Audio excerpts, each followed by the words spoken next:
Trink, Bruder, trink, trink bis auf dem Grund. That sounds like a grand idea. I might take them up on that offer. If you've never heard of them, which probably haven't. They're big, I guess, in Germany in the 90s, late 90s, early 2000s, something like that, according to what I've come to understand. Clearly, I'm not that old, but it's a band I stumbled across, and they're called Joint Venture, and they are amazing.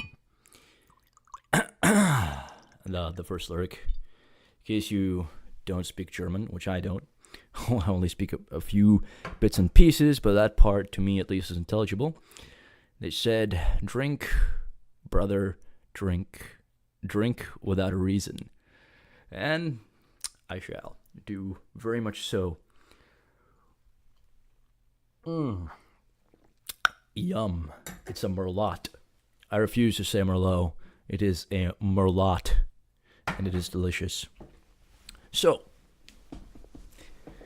drink without a reason, wear a suit without a reason. That's Zen. I'm back to the topic of American Zen, which I discussed in my last Fractal radio installment. And like I said, I'm going to try to do these daily. Maybe that's going to annoy some people, but I will make every attempt to make them better as I go along. So, today's topic is mail. Yesterday, I showed off this. These are the little fears, and they came to me all the way from England. They are a cartoon by an independent artist, and I'll leave a link again up to his site, just so you can check out what he's all about.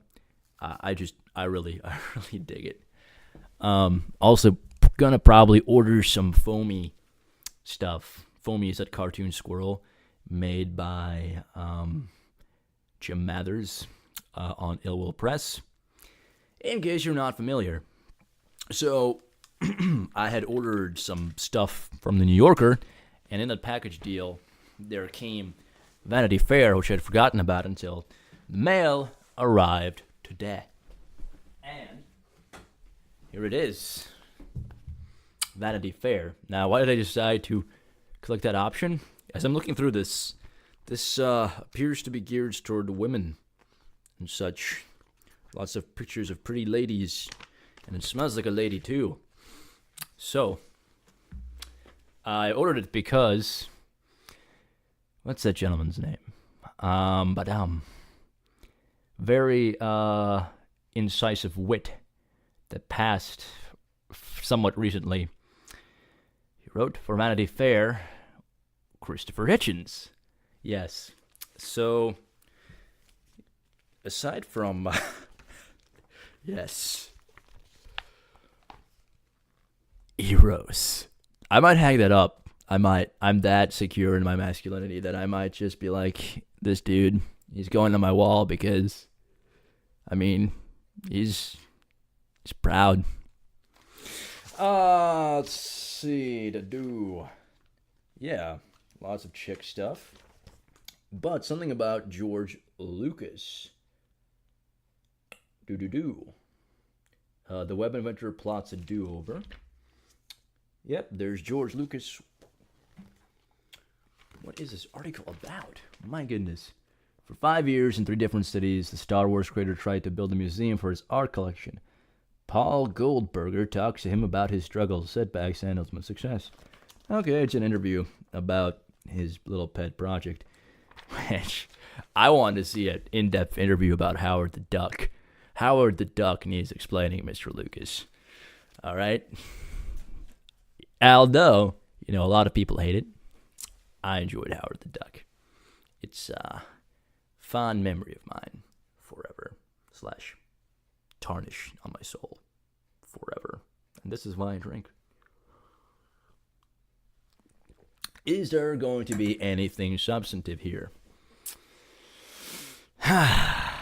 Well, today I wrote a brief kind of op-ed type essay on psychology, on pop psych, like popular interpretations of psychological ideas, particularly in this piece about evolutionary psychology. And I felt I need to cover it because everywhere I'm seeing it mentioned all over the internet, people kind of think in these super reductivist terms, and they seem to really dig being cynical about things because everything can be broken down to these base impulses. It's kind of a Neo-Freudian type of deal. And the theory itself, aside from that whole huge misinterpretation, has its merits. However, here's where the limitation is and where the stupidity comes in. The limitation is that it explains how the mechanism arose and the reason why, adaptation to an environment, evolution.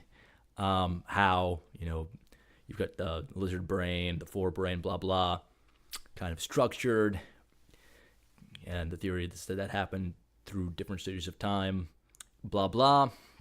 Yeah, so you've got a mechanism, but that doesn't mean that the way the mechanism currently functions in the current milieu, which is made up of a lot of factors, including culture, which inculcates you with things like philosophy, etc. And even the capacity for philosophy and science itself is kind of a fascinating little thing. We still don't understand consciousness, etc.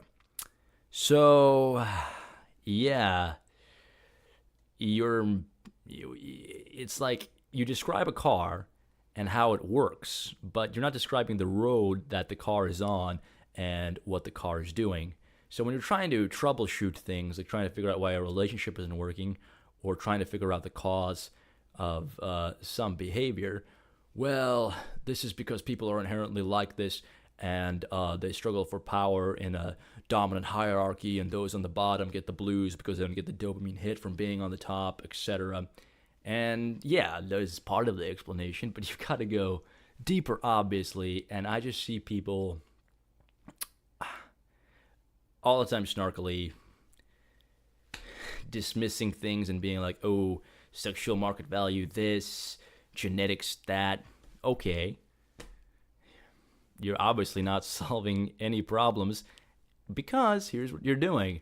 You have a lens, and that lens is really narrow, and you're not able to troubleshoot effectively because of that. See, the reductionism, which is what you use in science, you do that for a little while and then you step back. You don't constantly do this because it feels fun and you feel like Dr. House when you dress everybody down. I don't know. It's an attitude, not really a specific person or group of people that I'm talking about. I do it too. So there we go. Food for thought.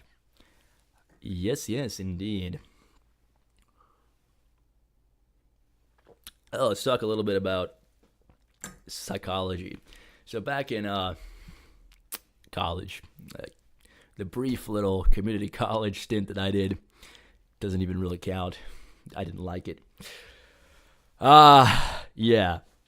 So I had this professor who was actually an excellent professor. He's kind of like Billy Mays, really excited about psychology. And I was sitting in this class, I wear ties and things, and he started talking about those who wear the trappings of success to appear what they are not. There we go. There's an example of that kind of like Freudian / almost, I don't think this guy subscribed to Evo Psych, because this wasn't even in vogue back in those days as much as it is now. But like this really base limbic impulse is what he attributed to my dress. And yeah, sure, I like to look nice, and a part of it is like whatever. But the big part of it is like what I was talking about, American Zen. I like the act of tying the tie and putting on the suit. It chills me out. It's kind of like you're taking care of yourself. I also like the friggin' grunge rock type of look, obviously. So I don't know. I felt that was really immature for a man that I had come to really respect as kind of a pinnacle of a certain academic maturity. I was surprised he was in that community college because he was really, really good.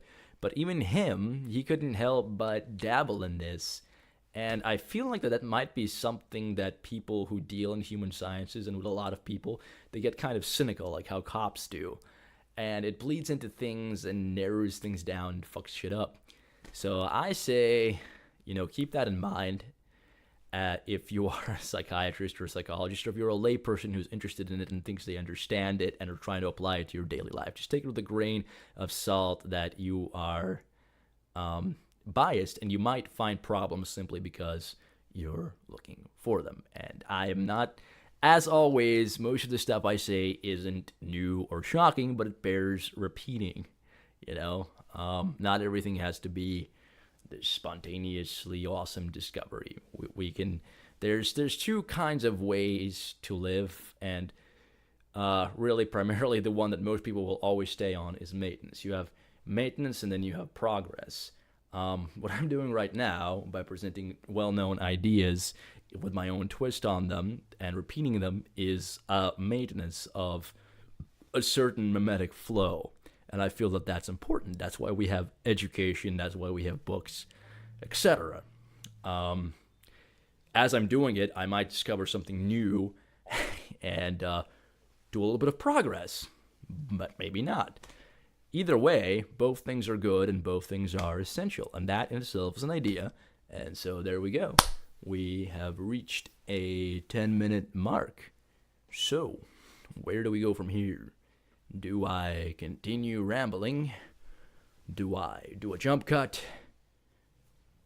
I don't know. Or do I just drink and try to play something on the fiddle?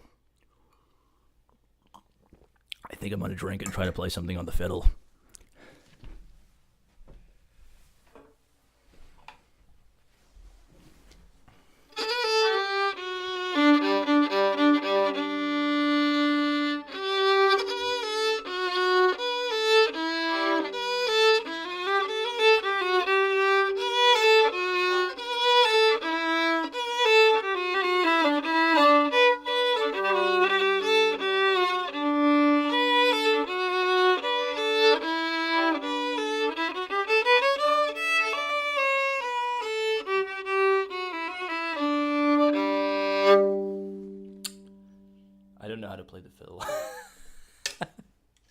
I want to keep trying, though.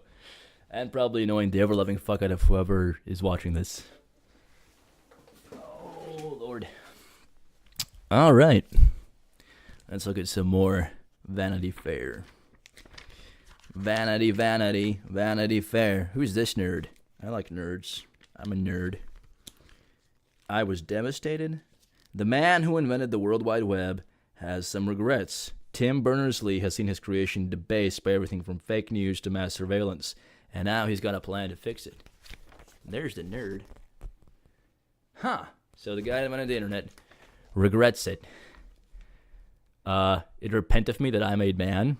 It repenteth me that I made internet. Apparently so. Check out this retro stuff. Look at that. That's from forever ago. But yeah, okay, so fake news. Here we go. I can riff on this topic. Right. Yeah, it happens. It happened before the internet, and it's going to continue happening. The way that you remedy fake news is by presenting reality to the best of your ability, to the best that you can ascertain, presenting a counter narrative. When it gets dangerous is when you're reporting like something completely factual and accurate, like, outside right now, there's a fire, so don't go outside because you'll get killed by the fire. That's prosecutable, but journalism needs a little bit of leeway to function effectively, and that can get dangerous, but we have slander laws and things, that can be handled in court if the need arises, but the readiest remedy will always have to be an informed populace with a toolkit full of critical thinking abilities, which comes from, understanding logical fallacies, understanding the scientific method, etc. So really, that's very, very odd and Orwellian that people, first of all, say fake news so much and then remedy it. Yeah, I mean, CNN constantly says factually inaccurate and sensationalistic things. Donald Trump has called them fake news, and the people who don't like Donald Trump call what Donald Trump talks about fake news, etc. It's an independent open marketplace of ideas. That is the heritage of, people talk about Western philosophy, but really, sure, it might have had its biggest thrusting to the forefront in the Western world, but really it's just basic human decency to give an ear, and it's basic human responsibility as adults to be able to handle information. Yeah. So I'm going to read that article, and I'm going to highlight the crap out of it, do a bullet point list, and that, along with a sketch of Sam Monroe, is what I will bring you tomorrow, time permitting. Definitely a sketch of Sam Monroe, though, because that is something I do on Tuesdays and Thursdays. If you aren't familiar with a sketch of Sam Monroe, it's a book I started writing a while back that I've been posting on thefractaljournal.com every Tuesday and Thursday, and it follows the adventure of a kind of military unit that was tasked with doing psychedelic research, and they end up in Brazil, following the path of Percy Fawcett, the British explorer who went looking for the lost city of Z, which was also a recent movie. But I was unaware of that when I came up with the idea. I'm a Michael Crichton fan, and I like jungle scenes and things, so I started writing one, and then the story just flowed through there, because I was also listening to Terence McKenna, so I obviously wove the whole weird psychedelic angle, my own personal experiences with psychedelics. If you consider THC a psychedelic, I've done that a bit. I don't anymore. My drugs of choice are alcohol and coffee. And, I think that ascetic disciplines like yoga and meditation can do all the things that you would get from psychedelics. And it's kind of like when you work for them in that way, you attain a certain level of control that you don't when you have this just open fire hose of realizations coming at you. You have no way to process it. So I really favor the latter thing that I mentioned, the discipline way over the druggy way. But if you are going to do that, listen to Terence McKenna about place and setting and take it very solemnly and very seriously. Don't be a weird party hound with it. And that's my PSA. I felt the need to say that because I put these notions out there through that fictional work, and some people might, read that and be like, I'm going to go do shrooms or something. So thanks so much for listening, and also do that where it's legal. Cheers.